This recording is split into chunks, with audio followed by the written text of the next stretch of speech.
You're listening to the DC Real Estate Podcast, the podcast where we focus exclusively on all things local to the DMV area. Local investors, local knowledge, local experts. Our journey starts now.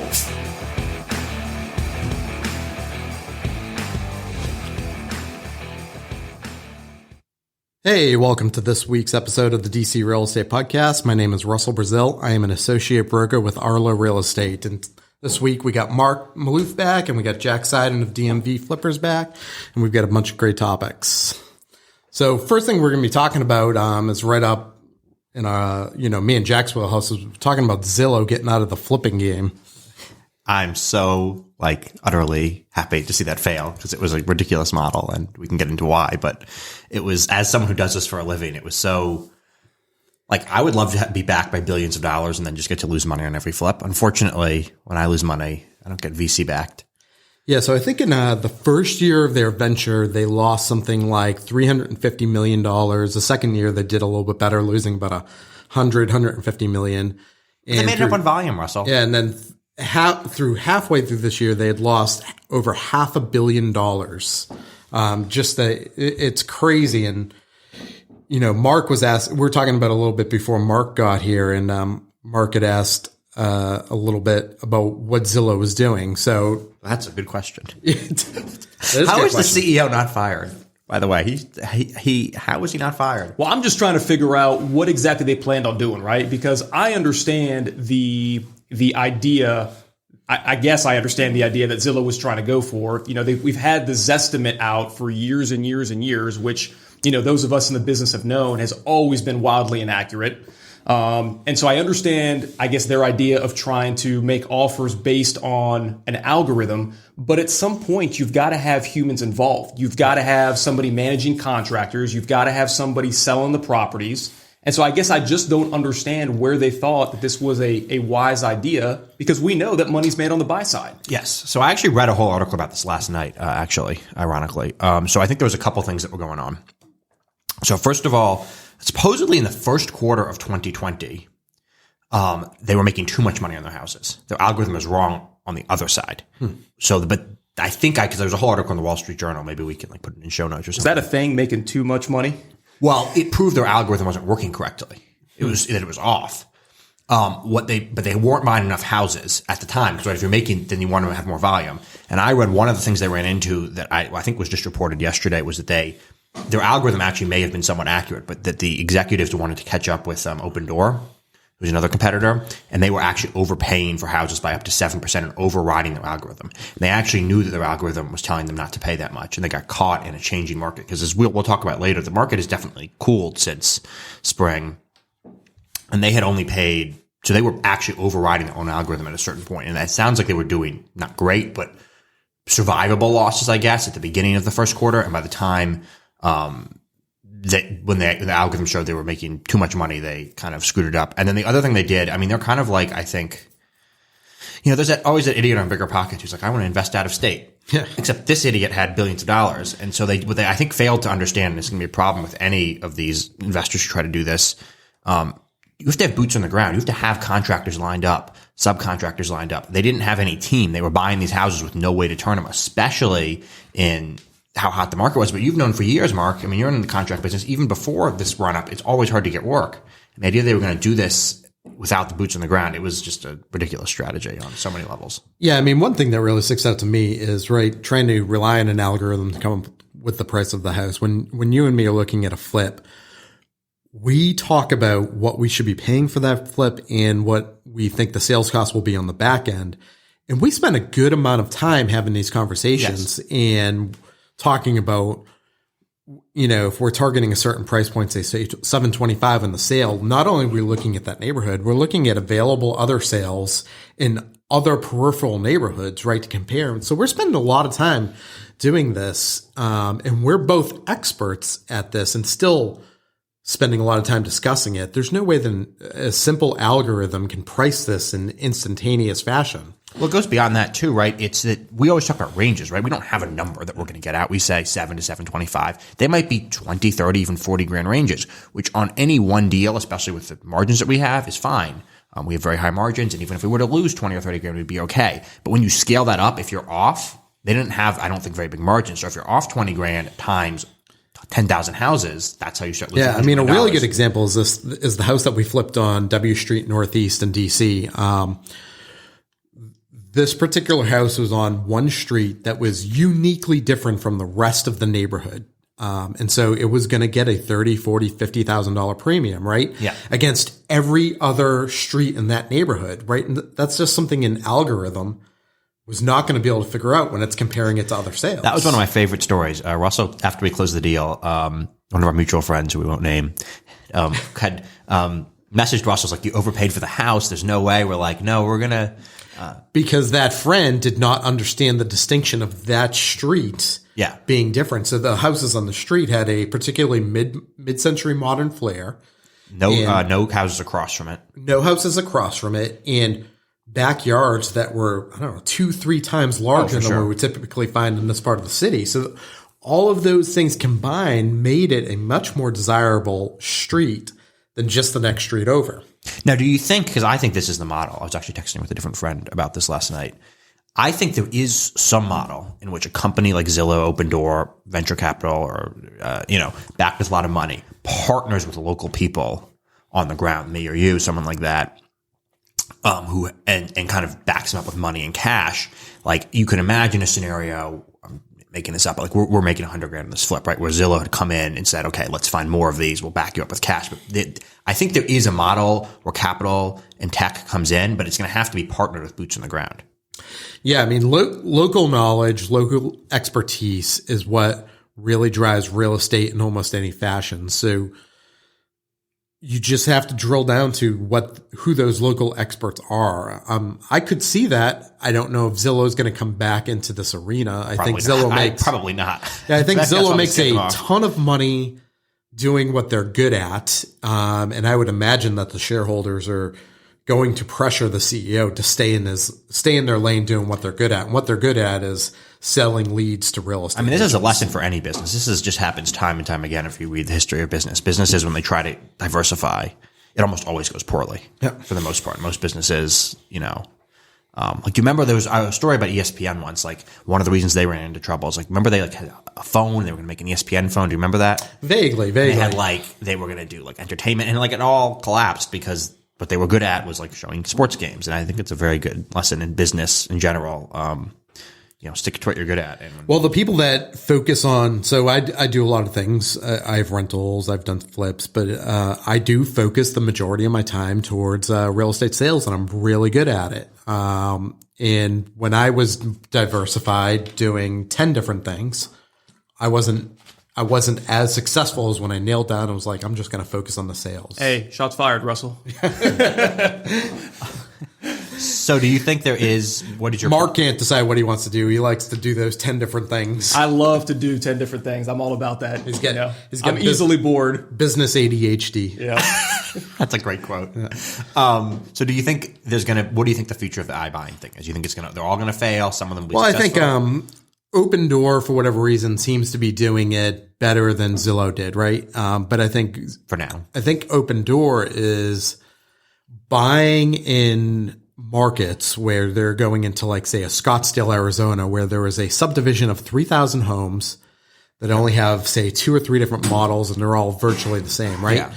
Easy to scale. You can order the same materials. You can order the same. Yeah. When you come into sort of the East Coast, these older cities, DC, Philadelphia, Boston, Baltimore, the housing stock is all so different from block to block to block. Like just in DC, right? We can go from Columbia Heights, where we got Victorian row houses, but those Victorian row houses may have deltas in them of, on the low of 700,000 to as high as almost 2 million, right? And your rehab costs, right? Your rehab costs, this is something that we figured out, on a Victorian is going to be $100,000 probably more than it is on one of the ones you're doing in Brentwood. Yeah. And so let's talk about that for a second. So what are you doing differently for the Victorians than you are for the rest of them? Well, they're just shittier. I don't know. Is it more framing? They're older houses. They're older, so your electrical almost always needs to be updated. Most of these, I mean, it depends, but most of the post-World War II stuff is going to have 150 amps, which for a small row home is enough. It's going to have ducts on the central air. Most of those Victorians don't. And so these neighborhoods we're talking about that have these are, Riggs Park, Brentwood, these houses, these row houses that were built after World War II. Usually on the east side of Northeast, usually. Yep. And they just have more modern plumbing, more modern electrical. They already have air ducts installed. They tend to be smaller, saving tens of thousands. which is a big thing. I mean, we were in a house, the one that we saw in Carver a few weeks ago, and it was like kind of similar size to the one that we did in Brentwood, but it was an extra, 400 square feet. It had an extra bathroom, and we just kind of said, I remember looking at it, we're like, it wasn't that much different, but it was like, okay, there's an extra bathroom. That's probably $7,000. There was just more square footage. Right, the more bigger it is, right? That's the more flooring we have, the more paint we have, the more molding we have. I think every time it gets bigger and bigger and bigger, your rehab costs go up. These row homes generally, what they do is they had like the sleeping porch that needs to be converted into a bathroom and master bedrooms, which is what they do. Well, that's insulation. But you add all these things up, right? Central air, electrical, the size, the extra bedrooms, it's easily $30,000, $40,000, $50,000. Yeah. So these post World War II houses are significantly cheaper to rehab than the Victorian, the older housing stock from the 1800s. And so we need much larger deltas when we go into, say, Columbia Heights. And they take longer, so you want to, you have more holding costs, but you also want to make more profit. But that's something like Zillow is not going to be able to figure out in an algorithm. But I mean, so going back to the point though, where we're talking about, so we can be in Columbia Heights, where just in Columbia Heights, a Victorian row house might have over $1 million delta in what it's valued at. Let's cross Georgia Ave into Petworth. Suddenly we have an entirely different type of row house built at a different time, built 40, 50 years later, different sizes than what's in. So, quarter mile difference. Suddenly the best, rehabbed row house in Columbia Heights might be pushing, upwards of 2 million. Well, the best rehabbed row house in Petworth might be $1 million, quarter mile away. And both for, comparing rehab to rehab, we're talking about $1 million difference. An algorithm just can't figure that out on its own. It needs local experts. And it needs people who can go and manage them too. That's the other thing. And that's the other, we said, so do you think there's going to be success ultimately in these? I think that the success for these companies lies in the areas where all the housing stock is the same. I don't think it works in these East Coast older cities where housing stock just varies dramatically within such small distances. And I do think, and this is something we can talk about for the broader market, I do think a lot of investors, including institutional investors, are pricing in way too much price increases. I don't think prices are going to go down. Well, we're going to go back to 2, 3, 4% growth, which is normal. And I think a lot of these companies think it's going to keep being 20% year over year, which is just like... Well, that's part of Zillow's problem, right? So once the market went from red hot in the first 6 months of the year to, it's hard to say it's cool or cold. It's normal. It's a normalized market now, right? I don't think this market is that much different than it would have been in 2019. Right. So we went from an overheated market to a normal market. And so Zillow was pricing in price increases month to month. And suddenly we hit a normal market where prices shouldn't be jumping 20,000 every month, right? So they could not pivot, at least quick enough to changing market conditions, and market conditions can and do change, very, very quickly. And they did, really, it was September where our market changed. And that's one of the reasons you got to build in such big, buffers into these flips. One of the things that always makes, because I have no doubt the market's going to be in 6 months. If I have an $100,000 profit margin, the market can do pretty poorly and I'm still going to make a profit. Yeah. If you have a $20,000 profit margin, that can change. Which a lot of new investors don't realize, right? I mean, when they run their numbers, they're thinking $20,000. They're thinking, wow, that's $20,000 in my pocket. They don't realize that the market can change. They don't realize that rehab costs can increase. They might find things behind walls that they weren't expecting. And that's how a lot of people are ones and dones. And I think you can see, even now, especially in certain, like east of the river, there is price softening where, not that it's going down per se, but, those ranges, right? They might have been, I've definitely seen neighborhoods where you'll see one comp that sold at 5 in March. And now probably the same comp is going at 480, which is not really a price decrease really, but it is if that's your $20,000 profit. Right. Because people don't understand that. Or seasonal. The eventual sales price is not a hard and fast rule of what it would be. Like we mentioned earlier, it's going to be a range, right? So, say we list the house for sale and we only have one interested buyer. Well, we'll probably get in list price. We've got 2 interested buyers, we're getting a little bit more. We get 10 interested buyers, we get a lot more, but we don't know what that exact sale price is going to be. The difference between having 3 people interested in it versus just 4, right? We're in a metro area of 6-7 million people. Yeah, it's just one random. more person can change the eventual sales price of that house another 30, 40, 50 grand if they want it and are bidding up the second person that wants it. Actually, I read that was another problem Zillow ran into, is that when they had bought their houses, a lot of them in the spring, and they were going to hope to sell out in the summer. But because they got backed up, they were now selling into the winter. And like even that seasonal adjustment, that prices are not stable throughout the year. I think we can talk about this. I have found most of the best deals I've had, almost all of them, with the exception of the one we're working on right now, I've bought in the winter. Yeah. This is the time of year to buy. Yeah, it's definitely, this is the time of the year to buy if you're looking for the best deal, right? And then there is a downside to buying this time of year too, is that there are less choices for sale. Once we get into the spring, far more choices, but far more competition too. So we almost always are going to experience, particularly in the suburbs, our largest price jump is going to be in April, May, June.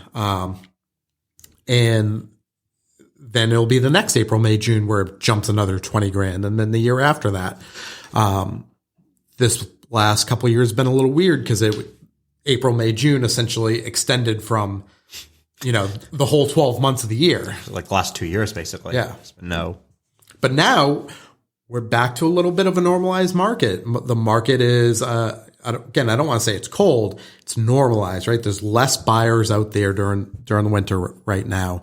And so we're not getting 20 offer, bidding houses up 100,000. They're going to go for closer to list. Although I did just get outbid. I thought we made a strong offer in Frederick this week where we were, 25 grand over. And that's a lot in Frederick. And we surprisingly still got outbid there, but it was a particularly nice house. Yeah, that's the other thing I've noticed, which is great for us, which is that I've definitely noticed, I feel like the stuff that's done and nice is still pretty hot. There's definitely a cooling on the kind of rehab stuff, which is really good for us. Yeah, that's definitely good. I wonder if with flipping activity being down so much year over year, I wonder if more flippers got pushed out of the market and thus less demand for those houses that need to be fixed up, which is good for our business. And I think it's important to note here too that you have more and more companies getting into the market of offering rehab services to sellers where they don't have to put any money down or very little money down. And so, people that previously didn't want to list a property because they thought they wouldn't get that much for it, and they said, I'll just sell it to an investor who can flip it. Now they're more incentivized to use one of these companies. They don't have to put a lot of money down. In some cases, they don't have to put any money down, and they can now get top dollar for their property or close to it. Yeah, and a lot of contractors and different companies are actually partnering with the brokerages. Mm-hmm. And so a lot of times if they're selling a property, and I'm just going to make up numbers here. If the property is going to sell for 500,000 and they put 50 grand into it, maybe they'll get 75,000 in extra value. And they can a lot of times put nothing down to get that rehab done because the contractor is going to collect it back at closing.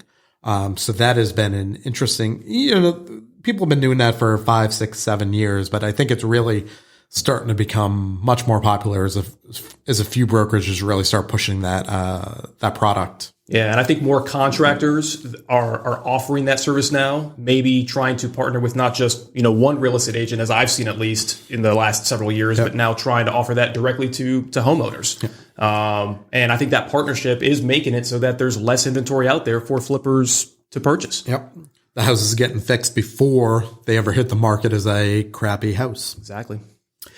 So Mark, I want to talk to you about, we had an interesting week interesting story with you this week where there was this wholesaler trying to send you a property and it really just sounded like too good to be true, right? You called me and you were like, I have this deal for it's 400 grand under a list. Or what was it like 400?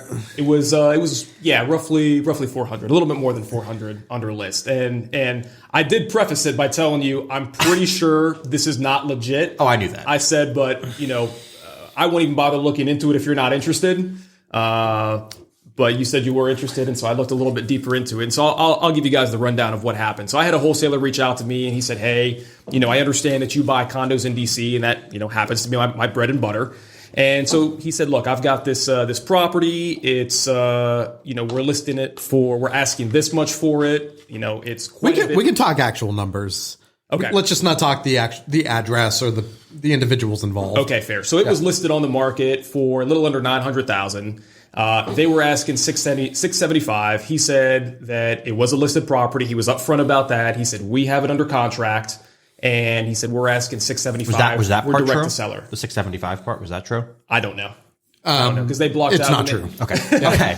I would suspect probably not, but they blocked out their purchase price when they sent me the purchase agreement. They had it under contract, though. Was that legit? Supposedly. No, it's not legit. Okay. There's two different stories here. No, what I'm saying is supposedly. But we're going to get to how we figured out it wasn't legit. Right. Supposedly they Well, had the fact it that it was under, 400 grand under list, was that a red flag? Well, that was definitely a red flag. Well, there's more red flags coming. So, so they're like, look, we have it. We're asking 675 for it. So I said, well, look, let me run some numbers real quick. I'm a buy and hold guy these days. I'm pretty much done with the flipping stuff. So let me run some numbers and see what I can get for rent on this thing and see if it makes sense. Ran my numbers, didn't make anywhere near sense, right? I said I'd need to be at around 475 for me to even touch this thing. Which is, right around half of list price. I said, I fully do not anticipate for this to work out. I said, let me know if I can help you guys. $400,000 below list. Exactly. I said, If anyone has any of those deals, please send them. They're legit. They're Yeah, legit. legit Please send them. deals. Please send them my way. and so he said, well, let me see what I can do. And so I figured I'm never going to hear back from this guy. There's no way they're coming more than 200,000 or roughly 200,000, less than what they were asking for. 48 hours later, he said, all right, we got a deal, 475. So that's red flag number 2, right? I mean, or number 3 or 4, depending on if you're keeping count. And so I'm thinking, okay, well, this is kind of weird. I'm like, okay, well, can you call me when you get a chance? Because I really want to talk to you, right? I wanted to get this guy on the phone, and you can, in my opinion, you can learn a lot just having a conversation with somebody. And I wanted to see how straight up he was, how he answered questions. Because a lot of times you can smell the bullshit really quickly. I mean, I'm a millennial, right? We grew up with computers and stuff. We're used to seeing scams. But this guy talked a good game. He did, and that's kind of why I'm saying, right? I think that this is probably 80% likely to be a scam, and like 20% likely to be a couple wholesalers that have no clue what they're doing, that are maybe dealing with one of 2 sellers that might have animosity towards another one. I really don't know. Or I wonder if someone was scamming these guys. Very possibly, right? I really don't know. I don't have enough information to make that determination. Do you know what the scam? Like, what was the scam? Well, that's my whole point, right? That's why I can't say 100% it's a scam, because we never got to the point of wire me money. What would they get out of it? So Western Union may. So Marc texts me the other day, and he's like, "Hey, I've got this deal." He's like, "It's crazy good. I'm about 50 grand short. Can you loan me 50 grand?" And I go, "Is this the condo in Columbia Heights?" He's like, "Yeah." I was like, "Yeah, I've heard about this deal." Through Jack. I was like, "There's no way I think this is legit." I go, "But I know the listing agent. Let me give them a call and let me get some." And just to be clear, I knew it was likely not legit, but in the very, very unlikely chance it was, I wanted to have my ducks in a row. You got to pursue it, right? Right. Yeah. So I called the listing agent. I had just done a deal a couple months ago with their team. Had good rapport with them.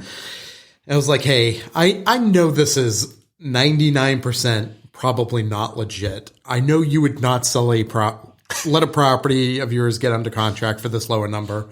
But I got this wholesaler trying to sell me and one of my buddies this contract at this price, and he's like, "No," he's like, "It's under contract around this other price."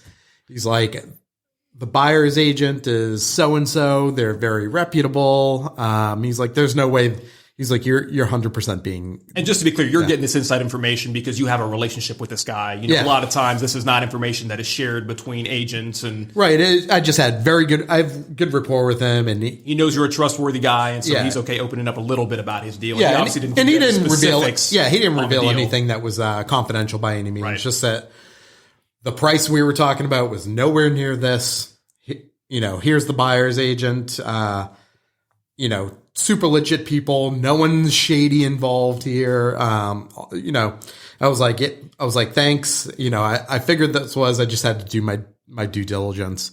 And conversely, so I had a relationship with the listing agent on this property, you had a relationship with the title attorney that was listed on this contract too. So, which is a legit title company, right? Totally legit. He's on the up and up. And so they're actually one of the few title companies that will work with wholesalers in the district proper. Yep. And so I gave him a call. I said, look, man, I've got this situation, obviously after talking to you, it was very likely to be a scam deal. I said, look, I just want to make you aware of this, right? And he said, well, yeah, that's weird. I've got this file open, with my office. This is one that we're working on. And every time I try to reach out to this individual and ask for the seller contact information, they say, we're not going to provide it to you at this time, right? Another red flag, right? I mean, there's just red flags all over the place. The carnival. So I just, I really... You can't do any title work without talking to the sellers. You can't clear the liens. You don't know, So the original purchase agreement they sent me was dated, I don't know, I think it was a few days ago. And it was basically a 1.5 page purchase agreement, which in and of itself, fine, right? I mean, the wholesalers use their own sales agreements. But in the signature portion, it was basically just typed names, and they converted it to a PDF. Like they had just typed it up in Word and sent it to me, right? And I'm like, no DocuSign, no dot loop signatures. Like, you guys don't have, they must have sent me, my business partner must have sent me the wrong copy. Let me get you the right one, right? And so then I got another one last night, which is DocuSigned by one of the two sellers, but not the other one. Huh. And when I compare the signature on the purchase agreement to the signature on the disclosures on the MLS, on the listing, completely don't. So this is right? legitimate fraud. I mean, this is like a crime. At this point, they were talking crime. So probably, right? I'm not going to I'm not going to be the one to say that this guy, and by the way, let me also say this. When I talk to him on the phone, I think what I'm dealing with is maybe somebody who is trying to just daisy chain this and calling this other wholesaler a business partner. I don't really know. I'm trying to get him back on the phone, but the last communication we had was last night. I haven't talked to him since. Call him live on the podcast. Well, we have the phone. But I am, and I've also asked him to send me over the assignment contract. He said last night, should we send you over the assignment contract? I said, yeah, send it over, because I want to take a look at it and I want to see what's on there. And so I'm still going to pursue this as I'm going to buy it. I'm obviously not going to buy it, but I really want to get to the point of understanding what the scam is, because all I can really think of is they're going to take my EMD and run. I don't know what other scam there would be, because they obviously are not interested in closing on this deal, right? They're not making any movement with the title company on getting this thing closed. It's apparently with a different title company from the listing. And so I guess I just don't understand what the scam is. And I think it's a wire scam. But let me add this too. They have access to the property. So they keep. How do they have access to the property? Well, that's what I'm trying to figure out. I don't know. How do you know that they've been getting access to the property? He keeps offering me to go view it. Let's go do it. I mean, we can certainly go. I'm down. Field trip. Well, now field trip. This adds a new layer, because maybe I should tell this agent, hey, check your SentryLock access logs to see who is. But I want to know, do you have a code? The property. I don't have a code. He just said, let's arrange to go see it. He goes, maybe he's going to rob you. Maybe this is like a robbery. Just keep in mind, right? This is all we're still in communications. And the last thing was our messages last night, where he said, should I send you over the assignment contract? And I assume you're going to want to view the property so we can get that set up. So I wrote back. I said, yes, send it over. And let's set up a viewing, right? But that's another reason that I'm kind of wondering what's going on. And that's why I'm maybe thinking that maybe there's some animosity between the sellers. Maybe it's, a couple that are divorcing. Who knows? That's possible. Who knows, right? And maybe one's trying to screw the other one. Because how else would you have access to the property other than just really fraudulent? Unless it's one of those things where they string you along. Well, I'd love to get access to the property before I do. But he keeps offering. This is not the first time he's offered. No, but maybe when you actually say, he's like, yeah, I can get you access, but first you need to wire me $5,000. Well, I'm certainly not going to do that. No, I understand that, but maybe that's the scam. It's or who knows? String you along until maybe it's like a family member who's addicted to heroin or something that has a key to it, and they're going to show up at closing with a fake ID to try to close, and sign for the closing. There's so many different possibilities. Yeah. This is fascinating. So anyway, I feel like now we need to have an update next podcast. Yeah. So I've certainly not told them that I'm not going to buy this property. Obviously, I'm not going to buy it. But I'm just going to keep running this through, because I'm really just genuinely curious. Don't send him a link to the podcast. Yeah. Well, who knows? They might know Marc from the podcast. Maybe that's how they know he buys condos. No, so they posted up in one of the, this one guy posted up that I've been talking to in one of the investor groups. Yeah. And, does anybody buy properties in DC? And, I certainly responded to it because that's what I do. And then I got all the details and here we are. Yeah. So the moral of the story is if there's a $900,000 listed property in the market and the wholesaler tells you they're going to sell it to you for $475. No, $675 and then drops it another $200,000 in 48 hours. Yeah. Probably not legit. It's probably not legit. So I do have a question. So we talk about wholesaling a lot. I don't think we're particularly big fans of them, but what do you do? How would you stop yourself? Obviously, there are some reputable wholesalers who I've done deals with and I'd wire them money. But what do you do if you have a deal under contract you think is probably legit, but dealing with the wiring of money? Yeah. So title company or legitimate real estate brokerage is the only person that you're going to allow to hold your money. Conversely, if there's any even whiff of something not being right, you're going to want to make sure that this earnest money deposit is going to be a very low number, right? Yes. Because not giving $10,000 or whatever. Yeah, we don't want to get in a situation where we can't get that money released from the title company because we can't get a signature from some scammer who disappeared, right? So we want to keep that number really low to an amount that, if it's $1,000, all right, losing $1,000 is not gonna make or break you. If you get a $50,000 EMD and there's some scammer out there tying up your money, it might sit in an escrow account for years before you get it back, if not ever, right? Yeah. So reputable title company or brokerage holding it, not some one person brokerage where you don't know the person, large companies or the title company. We've definitely seen, I think, scams, too strong of a word, but there are definitely agents who we know who are probably not ethical and I wouldn't give money to. Definitely, or 100%. One of the things a lot of agents run into that I think is pretty clearly illegal, right, is this net listing as a licensed agent, which is pretty clearly. Yeah, so I'm always of the mind that if there's a licensed agent who is wholesaling in a state where net listing is illegal, I, for one, can't understand how you can get a property under contract for $400,000, assign that contract to someone else for $450,000 and take the net difference between those two. To me, that seems exactly like a net listing. So it is not something I do. It is not something I encourage licensed individuals to do unless you are in a state, state of Florida, for instance, allows net listings. None of our states here, Maryland, DC, or Virginia, all three of them here, net listings are illegal as they are in most states. But yeah, when you're dealing with wholesalers, you are generally dealing with pretty sketchy areas, sketchy people. Again, not all of them. We have friends that are perfectly ethical in this range, but definitely for some reason, the wholesaling profession is where most of the scammers seem to be. Well, if you were legit, populated. you just get your license. Yeah. And I think this speaks also very highly to networking and knowing the people in the industry, right? Because if you and I didn't have a relationship, I never would have reached out to the listing agent, or at least I probably wouldn't have. Yeah. He certainly wouldn't have told me what he shared with you because I don't know him. He doesn't know me from Tom, Dick, or Harry.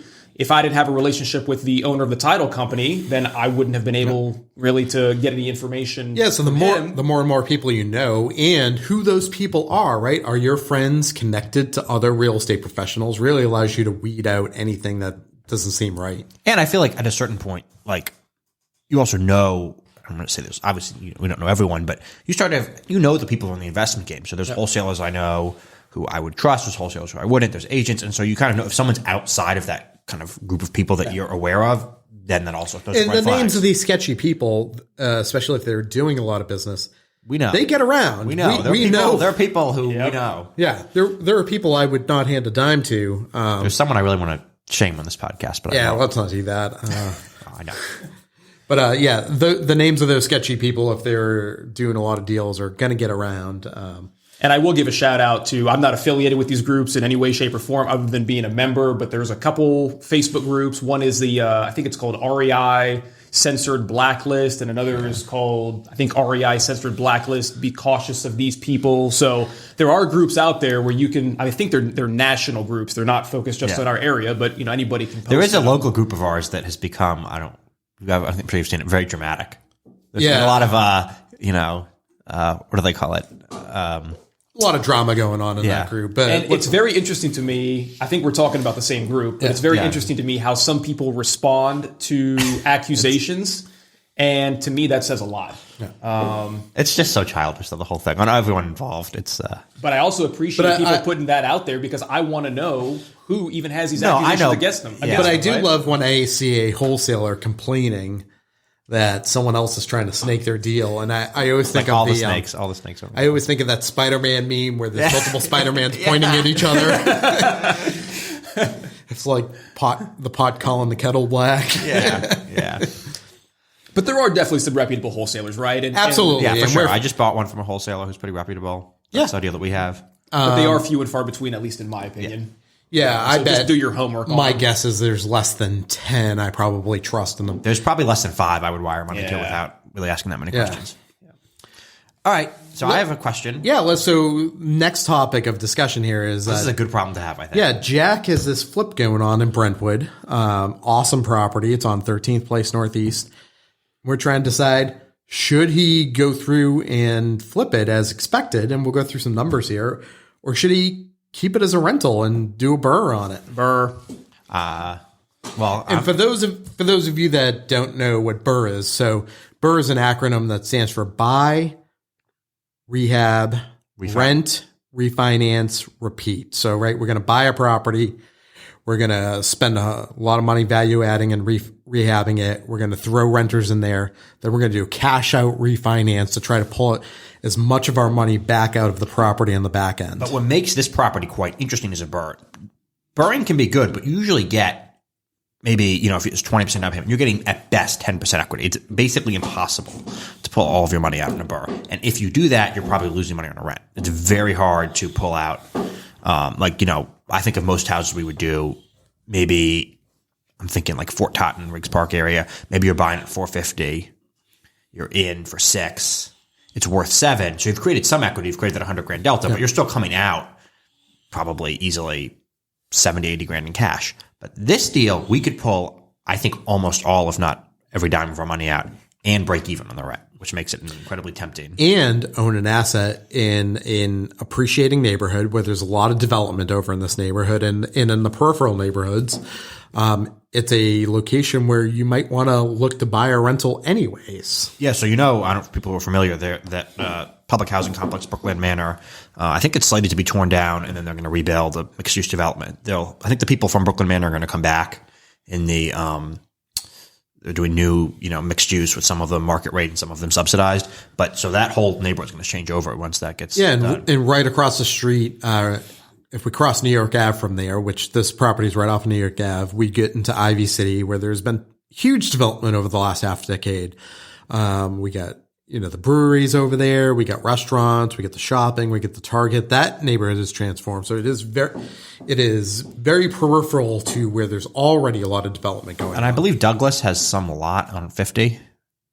There's some big piece of grass if you drive by there that I think is a Douglas development. Probably. So to me, the two things that are critical and why I would do nothing but a BRRRR on this is you're in an appreciating market and your cash out refinance is all tax-free money, right? I don't know what you're paying in taxes on your flips. Are you somewhere around 30? Yeah, probably about 30. 30%, somewhere around there. But probably about 30. I mean, to me, it's all cash-free money. Take that money and recycle it. Yeah, so why don't we talk about some of the numbers here, right? So we bought this property for $430, right? $430, yep. With closing costs, what are we at? Like $440, $455? We were at $450. Okay, so we're into it for $450. We had to play double taxes and record on this one. Yep. And what was the rehab on this? So we're not quite done yet, and I'm sure, at the end, you always have stuff go up. I'm thinking we'll probably be, when everything is said and done, probably a 140 rehab. Okay, so let me get my calculator. So 450, I can tell you, plus 140, it's 590. So we're into this for 590. Well, more than that. With closing costs on the back end, holding costs, we're going to be in, I think, almost exactly to the dime, somewhere between 615 and 625. I think 625 is probably a pretty healthy And so if we were to BRRRR this, and let's say that we were able to get a... Well, I guess if we're BRRRRing, we're actually only in for 590. We have no closing costs. 6. Okay. 6, because 600. So yeah, so if we're selling it, we're... 625 or so. 625, and if we are keeping it 590. So if we got a $700,000 appraisal on this... I think we get it to price for more, but... Well, that gives us 525 back out. So you would... No, I haven't. You guys will do 80-20, right? We'll do an 80% on a rate and term. We'll do 75% on a cash out. Okay, so 75. All right. Yeah, so you would be leaving, 65,000 and a 700,000 appraisal. And you bought this when? I bought this in August. You paid cash for it? Yeah. Okay, so you wouldn't have any seasoning. I wouldn't have any seasoning. There's no liens on it. There'd be no seasoning. We could do this right away. But keep in mind, for those listening, if you do have liens on a property and you are trying to do a cash out refi, there is a 6-month seasoning. Sometimes we have been able historically to sometimes get them done in less time. Some at the 4-month mark. We're seeing less and less of that these days. We're seeing maybe 60% of them done at the 5-month mark. But I would figure for your numbers when you calculate your holding costs, figure 6 months if you're doing a cash out. Rate and term, no seasoning. If we were to get the appraisal up to 725, that's 543. See, I thought you guys did 80, which does change my numbers. Yeah, so that changes a little bit. And so what we're looking at on the profit for a flip, we figure the low end, we'll sell this for about 7. The high end, we think we'll sell it for about 725. And if we're into it for 620, if we hit the high end of the range, that's about 100,000 in profit for you. Another consideration is, Jack's going to be coming onto my team as a real estate salesperson, in the new year. And so this would actually be his first listing. And it's good to get my numbers up. Right. And so this could be another factor in your decision is, we're going to have graduated splits. And so is it good for Jack to get in there and start building his volume and also get the experience of, hey, this will be your first listing. We'll be able to walk you through that, get that experience, just be able to make a little bit of the money on the commission too. But even more important, pushing your volumes higher so that you can get them to the next level on the graduated split scale. But I think we should talk about more from a philosophical standpoint of kind of, so your philosophy is always BRRRR, right? Well, let me ask you this question, Jack. You're joining Russell's team. This could be your first listing. This could add to your volume, right? Picture yourself in 10 years. Where do you see this property going? Where do you see this area going? And will you in 10 years regret selling this thing to make that first commission, right? And there's no right answer here and there's no wrong answer, right? Well, it's really up to you. We can get really... To me, the answer is I'm going to hang on to it. We're going to get really into the weeds here. So first of all, it is of my opinion, it will certainly be more in a decade, almost certainly, that, as I've said, I think we're going to see normal growth, which is not bad, right? But 2, 3, 4%. I do not think it's going to be going up 50 grand a year. I think those days are over. I think the appreciation will certainly be there, but I actually think it's going to be a lot less. And I actually wonder if appreciation in the next decade could trail appreciation for the last decade because we've just seen so much of it. It'll go up. It's interesting you say that because in 2019, I was telling every client I had, I don't think in the next decade we will see as much growth as we had in the previous. So don't expect the same appreciation rates. And then 2020 came and the government printed $5 trillion. Sure. So in the last year and a half, I have changed my position that I had in 2019, where now I think that we will have as much, if not more growth in the 2020s than we had in the teens. Well, you always have that, but, and I know you're thinking about the 70s, but to play devil's advocate, we have seen inflation in real estate. It hit it first. Now we're seeing it in other things, used cars, pretty much everywhere, but we've seen basically 30% in the last 2 years. So it's happened, right? A lot of that inflation has already happened. Not to say there wasn't going to be more, but I don't think it's not that it's starting from zero. We've seen that 30%. That was the money printing. Yeah. So I think a lot of people were saying the same thing in 1975 when literally housing prices, car prices had already doubled. They would double again in the next but they're going to jack years. rates. Well, that's actually another. So we can get really nerdy about this. So the one reason I'm actually considering more than anything, and this is a good, interesting thing for anyone who's looking to buy right now, rates are going to go up, right? They're going to. So that's a great question. So we know how to tame big inflation. They will go right? up this year. There is no question. Paul Volcker taught us. You jack up rates, people will stop spending money, and inflation will get under. But that comes with a price. But they're going to jack rates this year. 100%. But what happened when Paul Volcker pushed rates so high to tame inflation? It was a recession. Yeah. With the worst unemployment rate we've ever had since the Depression, bigger than the Great Recession. We hit 11% unemployment rate in the early 80s. Sure, but that was because it had gone on for so long, right? I think if they can get rates under control in the next year or so, they might only have to do it a quarter point, a half point. And I don't think a quarter point or half point will have any. Well, there's a theory. Feasible. There's a theory that I kind of buy that inflation is somewhat psychological. If people think they're going to tame inflation, it tames it sort of by itself. People think it's going to keep going out of control. It goes out of control, and a lot of it's psychological. I don't know. There's been a lot of people proposing the idea the last like half decade, right? That if people believe that there won't be inflation, there won't be, and believe that no matter how much money we printed, there wouldn't be because people didn't believe inflation would happen. I mean, there is a psychological aspect, but people have been making the opposite argument for the last, until this past year and a half, they've been making the opposite argument saying, we don't believe there will be inflation, therefore there isn't. Sure, but I'm just saying, I think if the Fed rates rates. So there's that aspect. This is getting very nerdy, but this is good. But I don't think a quarter point, a half point, even 1 point will have any substantial effect on taming inflation. Beyond that, though, don't you think that it is, because that regardless, because people always talk about there's going to be price drops, which, might happen because of the rate hikes, that now is a good time to buy housing because you're locking in that rate. And that rates, regardless of what it's going to be, you think it's going to be more than I do, but there's going to be rate hikes in the next year or two, which makes it a good time to lock in that rate. I've been on record for the better part of a decade, when I was borrowing at 5.5%, saying I think we need to load up on personally as much debt as we can at 5.5%. So certainly at 4 and 3.5 and 3%, I certainly think that if I was committed to that at 5.5%, I'm committed to that at 3.5%. So one other interesting thing, we're just going to nerd out here, that affects my strategy. So I think one of the things that a lot of investors don't think about, I think a lot of investors are using FHA, right? First time they're doing. I almost never have FHA first time buyers. Okay. The 3% Fannie Mae, 3% down Fannie Mae home ready loan is a far superior product, and most people are going to use that instead of an FHA. But I'm saying most first-time investors are using low down payments, right? Regardless of the exact product. A lot of them, yeah. So at 3.5%, it makes absolute sense to put your money into real estate, right? Yeah. The leverage is sort of infinite. Yeah, when you're leveraged at 97%. You have to do it. Yeah. When you're doing investment and it's not a primary residence, you're doing 20%. Which is still 5-to-1 leverage, which is great. And what makes real estate more valuable than the stock market is the leverage, right? Yeah. If it was zero, if it was exactly even, you'd much rather be in the stock market, right? If there was no leverage. If you were cash. Yeah. So all things being even, you take the more passive route, which is just the stock market.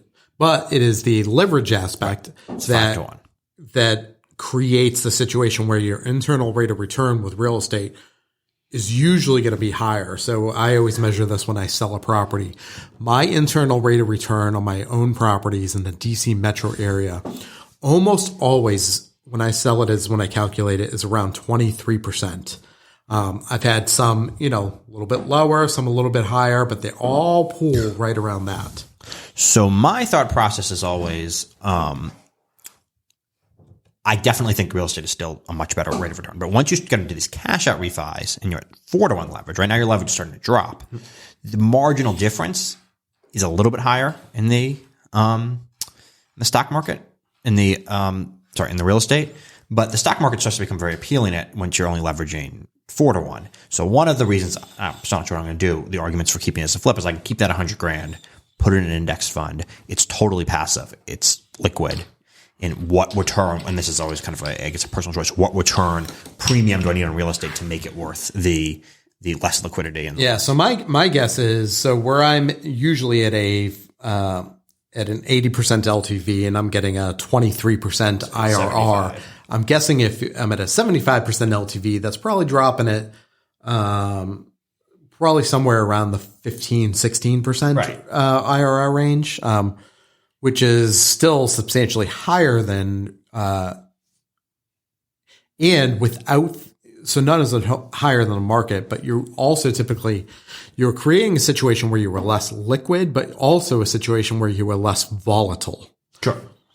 But obviously it goes to age too, right? At 26, you can be a little more volatile. Absolutely. So if you guys are interested in whether we should BRRRR or flip this property for Jack, I'm going to throw up a poll on Saturday around midday. It'll run for 24 hours. We'll throw that up. I will make this major financial decision based on the results of that poll. So it's going to be on my Instagram at Russell T Brazil. If you're listening to this podcast, you probably already follow me on there.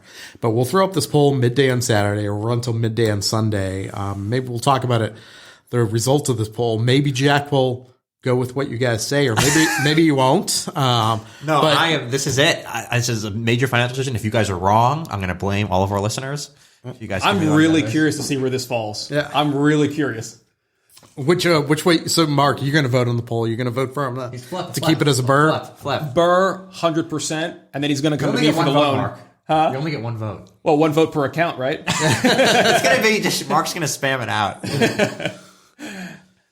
Yeah, so this will be interesting. So, anyways, check back with us in a couple of weeks after the new year. We are going to go weekly on this podcast. Also, probably in January, I think we're going to start back up our Rockstars meetup. If you've been to them before, we bring in awesome investors to speak. We've been shut down during COVID, but if you want to sign up for the meetup, go to www.dcreirockstars.com. We're probably going to have a meetup sometime around the third week of January, I believe. And so we're really looking forward to that. And we'll see you next time.